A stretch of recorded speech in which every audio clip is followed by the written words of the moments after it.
Hello everyone and welcome back to my channel. I hope you're all well. So in this video we are going to be reviewing The Gifted, Seasons 1 and Season 2 of The Gifted. Now I just have to say from the outset, this might quite possibly be my favourite TV show ever. The Gifted is just such an awesome TV show, such a compelling storyline, brilliantly complicated characters, awesome superpowers, such a rich history with all of the X-Men stuff. Just makes The Gifted such an iconic and such an awesome show, which is just criminally underappreciated because it's just such a wicked TV show, and it's just such a shame that it did not get a third season after that epic cliffhanger at the end of the second season. But don't worry, I will be doing a prediction section at the end of this video. And on that note, this will be a spoiler review video, so if you haven't seen The Gifted, definitely go and check it out. You won't feel like you're doing anything wrong because it is such a brilliant TV show. And then come back and then we can talk about all things The Gifted. However, if you don't mind it being spoiled, then definitely stick around as we are going to be talking about The Gifted.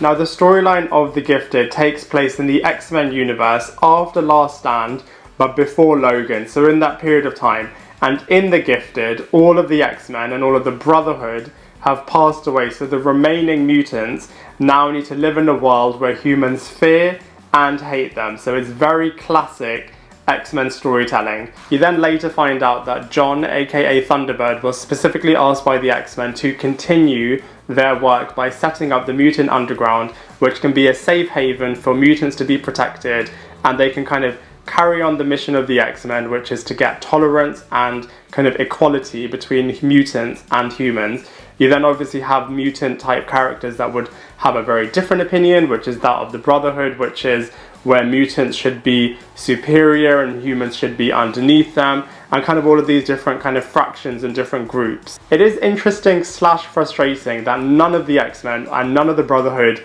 are mentioned in person. They're referred to. So for example, Magneto's presence is felt because obviously his daughter Polaris is a massive character within the whole Gifted universe. But it was just a little bit frustrating that, you know, these iconic characters are not even mentioned in person. I know they kind of did that on purpose because obviously, you know, we have kind of lesser known characters and new characters that they're introducing in The Gifted, and they don't want them to be dominated by the kind of more iconic and classic characters. So I can understand why they did that, but it was just a bit frustrating that they didn't kind of refer to them because, you know, they are in the same universe, and it just could have added a bit more depth to certain storylines, and it could have just been a nice bit of Easter egg in there. But, you know, it doesn't take away from the fact that this has a really great, compelling storyline within both seasons, but it just would have been nice to kind of hear a bit more about the kind of umbrella characters that, you know, kind of set up the whole X-Men universe. In terms of reviewing them season by season, season 1 was just absolutely brilliant. Literally every single episode kind of felt like a bit of a mini movie, very much in the similar vein that Runaways kind of had each episode feeling like a bit of a mini movie. Absolutely awesome. Very classic X-Men. Season 1 was very classic X-Men in terms of humans versus mutants, and each side kind of trying to get the upper hand over the other one. A bit of side switching, a bit of mutant testing storylines. And yeah, just absolutely awesome movie-esque battle between kind of mutants and humans. The second season kind of added a lot more different groups within the whole mix, which did take a little while to get used to. And I feel like the first couple of episodes of season 2 are a lot slower than season 1. It does kind of get a bit more time to get used to all of these new characters.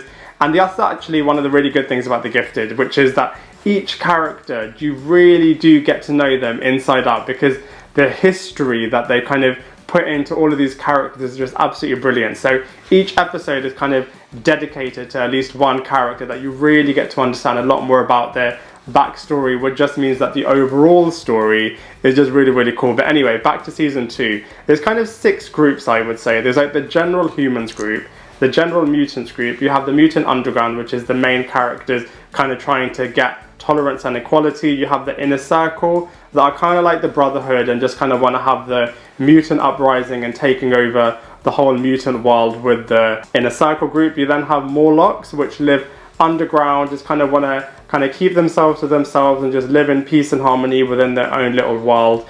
And then you have the Purifiers, which is basically a hate group in human world that kind of just want to destroy all mutants and just have humans taking over. So the second season is about all of these different groups. Like I said, a little bit slow in the beginning, but then when it gets going, just absolutely non-stop, just all of these different groups, all of these different characters trying to kind of embed their different objective, and then what happens when they kind of all integrate. So yeah, as a season by season comparison, this show is just absolutely brilliant. And then you kind of have the family dynamic. All of the different groups are kind of mini families anyway, but then you have this specific family of the Struckers, Reed, Caitlin, Andy and Lauren, and just kind of seeing how this specific family kind of have their different divisions, different opinions within this whole different fractions taking place in the first and second season. Now, even though The Gifted is based on lesser known characters, because of what I just said a second ago, because each episode is so dedicated to each character, and because there's such rich character development throughout the 2 seasons, you really do, by the end of it, know them just as well as you know the classic X-Men and Brotherhood characters. So from a character development point of view, this show is just absolutely brilliant. If you're really into character development, then this is definitely the show for you. If you're into superpowers and kind of different rivalries between different groups, this show is for you. It's just such a good character-rich show, and the acting quality is just absolutely brilliant. They've got such a great cast of characters in this show that really do bring these characters to life, and so the acting quality overall is just absolutely unmatched and does kind of feel like Hollywood movie standard. They've just done such a good job in terms of casting these different actors to play these brilliant different character roles. So from a characters and actors point of view, the show is absolutely brilliant. But yeah, let's go through them one by one. So let's start off with Stephen Moyer's character, Reed Strucker, who in the beginning starts off on the evil side as part of Sentinel Services imprisoning mutants, then finding out that he actually has mutant children, and then kind of goes on the run, joins the mutant underground, kind of has a bit of conflict with them, but ends up kind of protecting and helping mutants, then kind of gets captured, and then kind of rejoins the mutant underground again, then later finds out that actually he was a mutant himself, who was kind of experimented on by his dad, kind of suppressing his powers, his then powers coming back, and because they were suppressed before, they're going to be out of control and one day destroy him. And then he kind of does the ultimate sacrifice right at the end of the show in an epic format with Reva Page's character, because, you know, Reva Page loves the Von Strucker kind of family and all of their powers, and then he's like, well, if you want the Von Strucker powers so badly, then here you go, and then kind of destroys her and kind of makes the ultimate sacrifice. So his kind of arc throughout the Gifted show was just absolutely brilliant, and he contributed a lot from an acting and characters point of view, and was just a really interesting character overall. Obviously, like I said before, this group of characters are ones that we haven't really seen in the movies and we haven't really had much attention from, so from that point of view, Reed Strucker was a brilliant character. We then have Natalie Allen Lind, who plays Lauren Von Strucker, and she is kind of like a good kid who has a little bit of inner darkness in her. She kind of doesn't do too much throughout the whole seasons of the show. She kind of is part of the mutant underground, kind of develops her powers, has a little bit of experimentation with darkness, has a bit of conflict with her brother, but I feel like she's probably the least developed out of all of the different characters. We then have Percy White's character, who plays Andy Von Strucker, and by contrast, he goes on a very interesting journey. He's kind of loves being a mutant, very embracing of his powers, and then kind of so much so that he believes the movement of the inner circle, in that they kind of want to have mutants kind of dominating over humans, kind of joins that side, kind of leaves his family, has a bit of inner conflict with it, but is just kind of ruthless with his particular perspective, and kind of really brings that out in the show. Ultimately, he does kind of come back to the mutant underground, and the Fenris power, which him and Lauren have, where when they join hands, they kind of take a bit of time to kind of do this almighty amount of damage. So kind of those two as a kind of group of characters, with Caitlin Von Strucker as well, who is the only human, but then I feel like she kind of brings out the female Punisher side of her character. I feel like that's what they were kind of driving towards with her character, and it's really interesting because she pretty much is the only human within the mutant underground kind of group of characters, and she kind of could have felt really isolated, kind of joined the humans, but throughout the entire show she is really loyal to the mutant underground and really kind of does help them understand the human perspective, is kind of going off to meet different family members and kind of driving towards the human agenda. But then by the end of it, she's just such a pro-mutant character that her kind of journey throughout the 2 seasons is really interesting as well. We then have Blair Redford, who plays John, aka Thunderbird, and like I said before, he's been given the mantle from the X-Men to continue their work and to kind of lead the Mutant Underground. And so he does a really good job, especially in the first season, to kind of really carry on this work and to kind of drive the Mutant Underground forwards and to kind of save everyone and try to create harmony with the human characters. And kind of his storyline throughout the 2 seasons is that kind of he sees the disintegration and crumbling of the Mutant Underground in front of him, and he's doing anything and everything that he can do to kind of continue it, to kind of keep it afloat, but it's kind of destroying in front of him, and his character is just pushed to the limit, and he kind of then pushes other people as well because he's just so hell-bent on just trying to keep the Mutant Underground together as much as he can. Like I said before, it's crumbling in front of him, and towards the end of the 2nd season, because he's pushed so far, especially with seeing Blink die in front of him as well, and Dreamer and his kind of best friend as well is just kind of way too much for him. And then you kind of see the warpath aspect of his character coming to life, which is just really, really cool as well. We then have Sean Teal, who, in contrast to John's character, plays Eclipse and plays him so brilliantly. A really good guy as a character, but just having a lot of darkness happening to him. So for example, his dad abandoning him, Polaris walking out on him, taking away his child, not seeing his child kind of being born, not seeing his child kind of growing up. I feel like his character, similarly to John and Thunderbird's character, was just pushed to the limit. I feel like had there been a 3rd season and the more kind of suffering potentially happening to Eclipse, it would have kind of pushed him over the edge. Potentially he may have joined the Inner Circle, potentially he could have created his own group, potentially he could have killed loads of people. Don't know what would have happened to the Eclipse character had it continued, but it was just a really interesting journey that his character kind of goes throughout this show. We then have Emma Dumont, who plays Lorna / Polaris, the most well-known character out of all of these group of characters from the X-Men universe, obviously playing Magneto's daughter. And she was just such a brilliant character. Emma Dumont, I feel like credit where credit's due, just really brought the complications and all of the different views and opinions that this character kind of goes through, kind of being somebody with bipolar disorder who's thrown in a mental institute, who's thrown into kind of prison, who's then coming back into the Mutant Underground, who then joins the Inner Circle, who then comes back to the Mutant Underground. Kind of all of the storyline that this kind of character goes through, as well as being such an iconic character, was just brilliantly portrayed by Emma. And I just feel like this character was the one that you do connect with the most because of the fact that she's the most well-known from the X-Men universe. Her powers are obviously so similar to Magneto's, and yeah, overall I feel like this character was just so captivating, so interesting, and just so ruthless in her own right as well. We then have Jamie Chang's character who plays Blink / Clarice, and obviously we've briefly seen this character before on the big screen, which is in the Days of Future Past, the movie. But in terms of The Gifted, this character is a bit of a runaway character, has a great heart like all of the other Mutant Underground characters, and goes on a really interesting journey in terms of being the character that kind of is the first one that the Mutant Underground kind of rescue, as far as the TV show is concerned anyway, and then is kind of finding her place in the Mutant Underground. Then kind of when she finds out about the Morlocks kind of being this underground kind of group of characters that just kind of want their own peace, live within their own space, kind of understands where they are kind of coming from, but then kind of is a bit of a peace treaty between the mutants and the Morlocks, and then has that epic finale at the end of the 2nd season where she's coming back a much stronger, a much more powerful character. It would have been brilliant to kind of see where she would have gone in the 3rd season. But yeah, as far as the first 2 seasons go, this character is really, really interesting.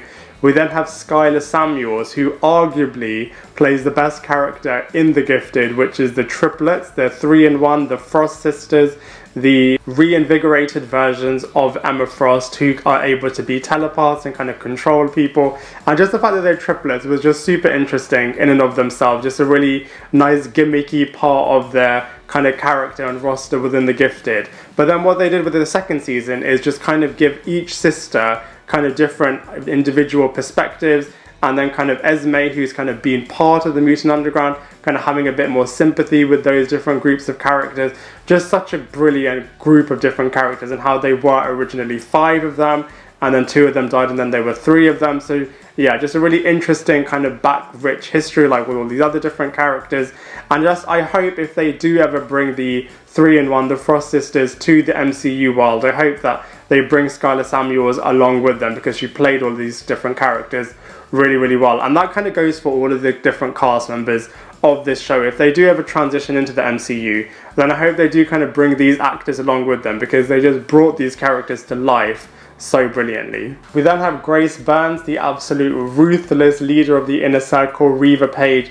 And the thing that I love about this villain, pretty much like with all the different other characters and villains in The Gifted, is that you really understand where they are coming from and why they are doing what they're doing, what kind of led them to become these different people that they are right now. And obviously Reva's gone through a brilliant backstory in the sense that, you know, she was a kind of a normal mutant back in the day. She kind of saw her best friend dying and at the hands of purifiers, and then wanted to have a bit of a mutant uprising. When the other part of the Inner Circle didn't believe her plan, then she kind of killed them, because she's got this unique power where she can just obliterate any human or mutant that she chooses.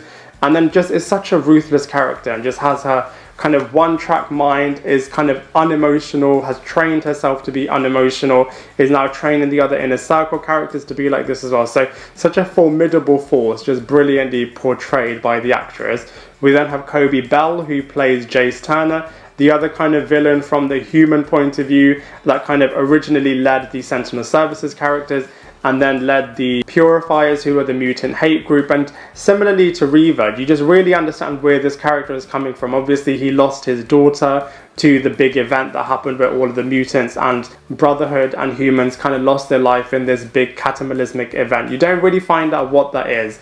It could either be one of a few things. It could be what we see in Logan, where Professor Xavier kind of had one of his seizures, which kind of led to a lot of people dying. It could have been the Phoenix Force. Could have been a lot of different things, but we don't really find out what happened. But either way, Jace Turner's character kind of lost his daughter, and ever since then, he's kind of just wanted to destroy all mutants and kind of stop them. And originally, like I said before, is part of the Sentinel Services, and then kind of joins the Purifiers. He does still have a heart, which loads of different characters can kind of access throughout the different seasons of the show, but at least as far as the ending goes, you're not really sure where his loyalties kind of lie. And then the final 3 characters that I wanted to talk about were kind of minor characters, but just really demonstrated that anything can happen in the world of The Gifted. So the first one is Twist. So Twist has this incredible power where she can just twist anything the opposite way, and was kind of just too much of a force to be reckoned with from her parents, so they kind of gave her away, and then she was kind of locked up and put in a mental institute, and then kind of just kept away from society because she was just deemed too powerful. And then when she kind of came out after all that kind of traumatizing experience, then the kind of things that she does were just really questionable, and then accidentally is killed off. So that was just a crazy kind of occurrence in terms of what can happen to any of the different characters. Dreamer was another character that was killed off, a big part of the mutant underground. And then Trask, who is kind of experimenting on loads of different mutants. When he kind of doesn't get what he wants, he kind of kills the Dreamer character off, which was just such a crazy event when it happened, because it just demonstrates that anyone can die in this show. And then we have Sage as well, another bit of a minor character, but just really showed what a force to be reckoned with Reva was, because the thought that she had that Sage kind of double-crossed her, she just eliminated her straight away. So just really goes to show that whilst there are brilliant characters in this show, no one is kind of bigger than the show, and any of them can go at any point. The visuals in The Gifted, honestly, just are absolutely brilliant. It literally did feel like a movie. Each episode did feel like a bit of a mini movie. Definitely very true to X-Men, very rich in all of the different powers that they're showing, all of the different kind of situations that these characters are finding themselves in, all the different chase sequences. Very intense, just all of the camera angles, the musical score, all of the visuals, just everything brilliantly wraps around to make this show just come to life in such a great way. Some of it it does lean itself a little bit more on the kind of darker, grittier side, but then again, there's loads of really vibrant, high impact, high colourful scenes, great locations. So you know, whilst it does, especially in the second season at least, lends itself a little bit more to the grittier side, at least for the Mutant Underground, it does kind of balance it off with the more flashier side with what the Inner Circle are doing.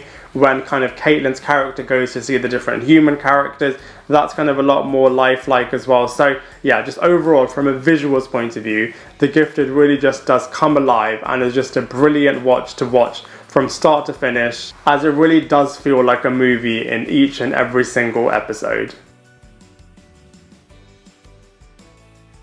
In terms of comparing The Gifted to other TV shows, like I said right in the beginning, this is my favourite ever TV show. So The Gifted really is in a league of its own. It is the first ever representation of a live action TV show for the X-Men. So in some respects, it is kind of in its own category. However, if we do compare it to other kind of Marvel kind of television adaptations, I feel like, you know, it's probably equivalent to Runaways. You can check out my Runaways review by looking at the description box below.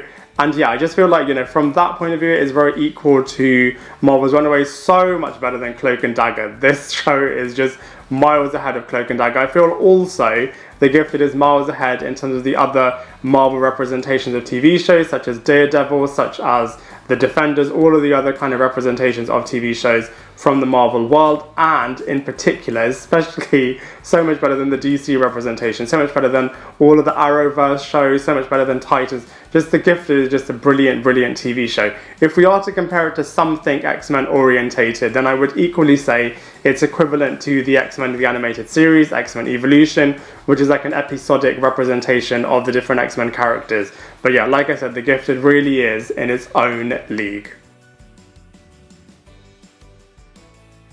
So we ended season 2 on a brilliant cliffhanger with a future version of Blink coming back to the Mutant Underground and kind of telling them that they have this new mission to kind of go into. So I feel like what would have happened in the future is probably a bit of a Days of Future Past adaptation in The Gifted, whereby they have to travel to the past and kind of fix all of the craziness that's going to happen in the future. Maybe it would have been very similar to the Days of Future Past movie, in that these super sentinels are now kind of destroying all mutants, and kind of mutants are kind of destroyed altogether. So they have to travel to the past and kind of fix the past, and maybe they would have met some of the X-Men, maybe they would have stopped the cataclysmic event that kind of started the whole show in the beginning. They could have met maybe Wolverine, maybe Cyclops, maybe they could have stopped the deaths of Dreamer happening, maybe the whole team would have looked very different. I feel like maybe their Frost sisters might have joined them, the head of the Morlocks might have joined them. It would have been a really interesting new team group.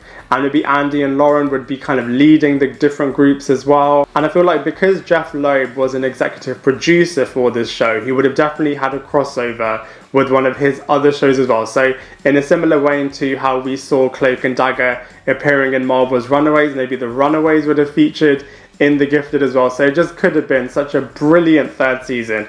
I hope in some way, shape or form we get to kind of see this happening either, or preferably on the big screen, or happening in like a movie or a TV show or something on Disney Plus. If those don't happen, then I hope they do some kind of a comic wrap up to end The Gifted, because it just ended in such an epic way that it just really does deserve some kind of conclusion. So overall, I'm sure you can tell I was a massive fan of The Gifted. I love the X-Men. They're my favourite kind of superhero group, and I just feel like because the fact that they kind of gave the lesser known characters a lot more prevalence, gave them their own TV show, they just kind of led this TV show in such a brilliant way. Brilliant characters, brilliant storytelling, the visuals are just absolutely incredible. Like I said before, in a league of its own. It's just such a shame that the show got cancelled and that it's not getting continued, because it just could have been such a brilliant continuation of this whole world. I hope that, you know, if these characters are one day in the MCU, then I hope these actors and actresses get to reprise their roles, because they just did such a good job in terms of bringing these characters to life. But anyway, as far as The Gifted goes, I'm going to give it a solid 9.5 out of 10. I'd love to hear what you think, so please let me know in the comment section below. Otherwise, I look forward to seeing you in my next video.